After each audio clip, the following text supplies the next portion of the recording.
Bonjour à tous, bienvenue sur les Blabla de Quetzal.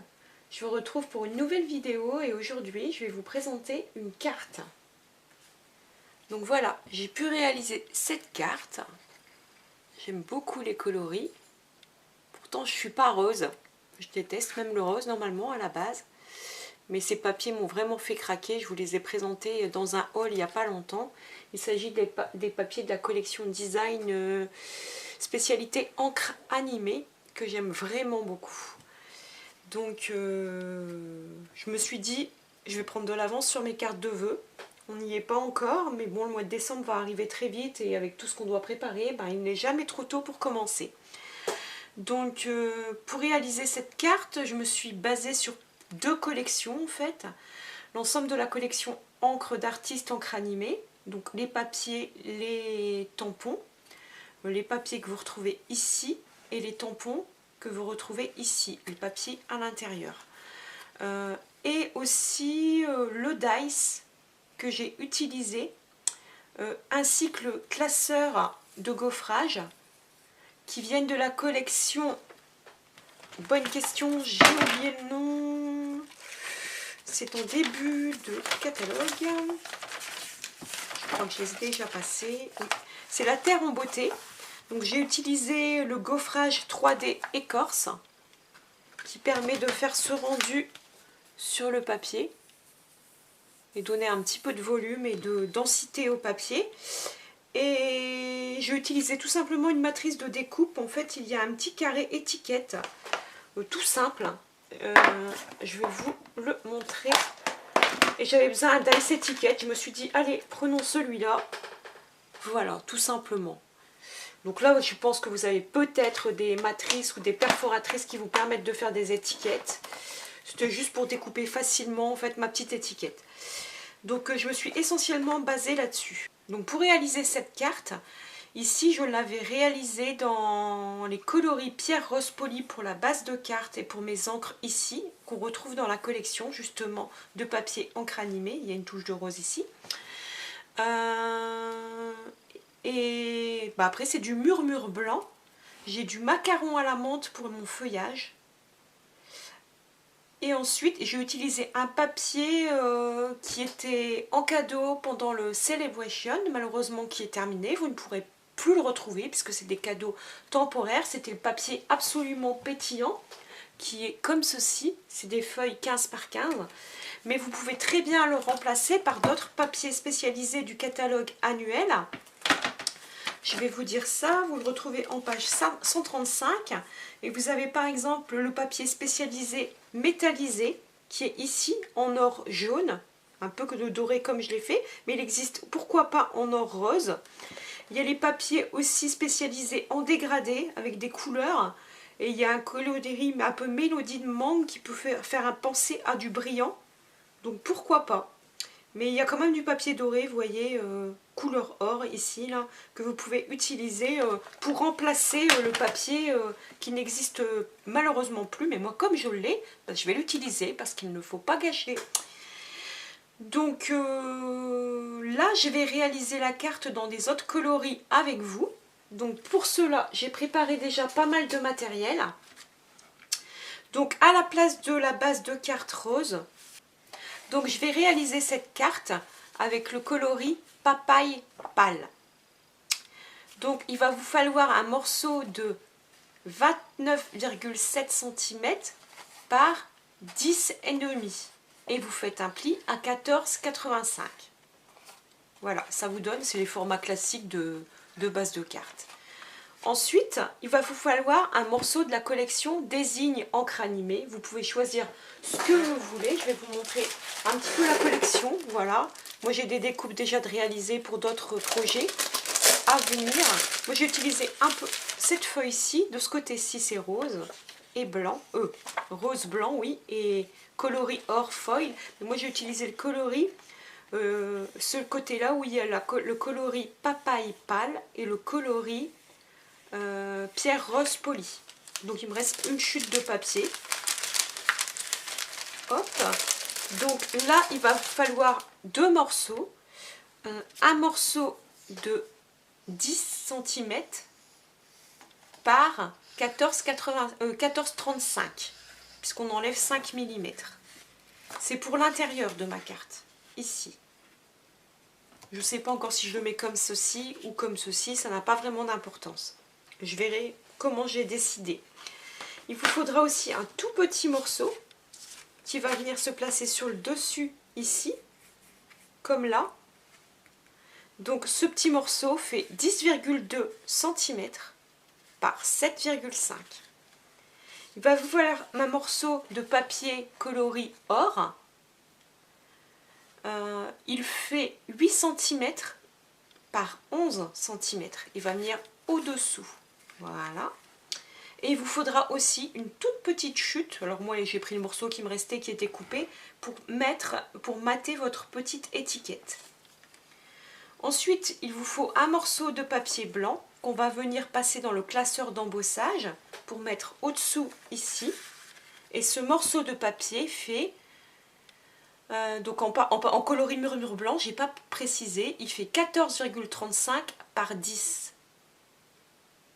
Voilà, la même taille en fait que ce qu'il vous faut pour l'intérieur de votre carte. Il vous faudra aussi une chute de papier pour faire votre sentiment que vous viendrez découper avec la matrice de découpe et réaliser des tamponnages. Voilà, de fleurs par exemple. Je pense que je vais rester sur les fleurs. Donc pour ma précédente création, je vous avais dit, j'ai pris mes deux encreurs pierre rose poli et macaron à la menthe. Ici, je vais prendre les encreurs papaye pâle et épinette enivrante. Après, comme d'habitude, il vous faut de la colle, de la mousse 3D, du double face, des petits blocs acryliques, les stampings dimensionnels, des ciseaux, bref, ce que vous voulez, votre matériel de base à vous, et pourquoi pas le massicot, bien sûr. Moi, j'ai déjà tout préparé pour gagner du temps et pas faire mes découpes. C'est pour ça que je vous donne bien les mesures. En sachant que les mesures, vous irez en barre d'infos. Vous aurez le lien vers le blog comme d'habitude et vous aurez la liste des produits utilisés avec les morceaux de papier, les tailles qu'il faut. Donc voilà, donc on va passer à la réalisation ensemble. Je vous laisse en musique, je pense, parce que c'est vraiment de l'assemblage. Je vous ai donné toutes les mesures et je vais aller dans l'ordre sans trop accélérer pour que vous puissiez voir ce que je réalise et comment je procède. Donc je vous reprends en fin de vidéo, à de suite.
Les 2 cartes sont terminées.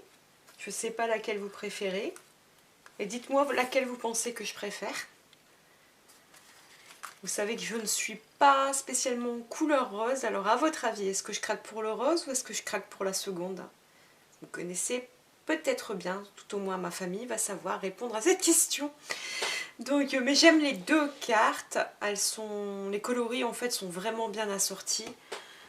C'est ce qui est facile avec Stampin' Up en fait. Quand on a une collection, en fait, il suffit d'assortir les papiers de base. En fait, quand vous achetez une collection chez Stampin' Up, par exemple celle-ci, au dos, vous avez toujours un descriptif. Vous voyez? Et dans ce descriptif, ils disent que la collection Désigne animée, elle est assortie avec les coloris épinette enivante, juste jade, magenta en folie, macaron à la menthe, papaye pâle, riche raisin, pierre rose polie, sapin oragé et murmure blanc, le blanc bien sûr. Donc avec ces couleurs-là, vous les retrouvez aussi bien dans les marqueurs à alcool que dans nos tampons encreurs et que dans nos fameux papiers, moi j'en ai une bible, papier de base de toutes les collections. Donc c'est ce qui permet de bien assortir les collections, de prendre 2 couleurs qui vont bien ensemble avec la collection, de trancher. Et c'est très facile de faire des réalisations bien assorties. C'est ce que j'aime beaucoup chez Stampin' Up. Et puis quelquefois, on peut utiliser des moyens. Quand on n'a pas, ça m'est déjà arrivé par exemple d'avoir pas le papier blanc, j'ai que du blanc, j'ai pas la couleur qui va bien, mais par exemple j'ai le marqueur à alcool. Donc je prends mon marqueur alcool, je colorie mon papier blanc pour avoir la touche de couleur qui me manquait. Ou alors je prends mon encreur si j'ai l'encreur, je prends un doigt éponge en mousse ou alors une petite brosse, puis je colorie mon papier blanc et ça me fait un papier de fond dans les bonnes couleurs. Donc il y a toujours moyen de... Il n'y a pas toujours besoin d'avoir les 3 entre guillemets ustensiles, c'est-à-dire le papier de base, plus le marqueur alcool, plus l'encreur. Il y a toujours moyen quelquefois de tricher un petit peu quand on n'a pas encore tout le matériel nécessaire. Donc voilà, j'espère que cette vidéo vous aura plu. Surtout, n'hésitez pas à vous tourner vers le blog si vous avez besoin des renseignements sur les produits ou sur les mesures de la carte. Et je suis à disposition pour toute question. A très vite pour une nouvelle vidéo, à bientôt!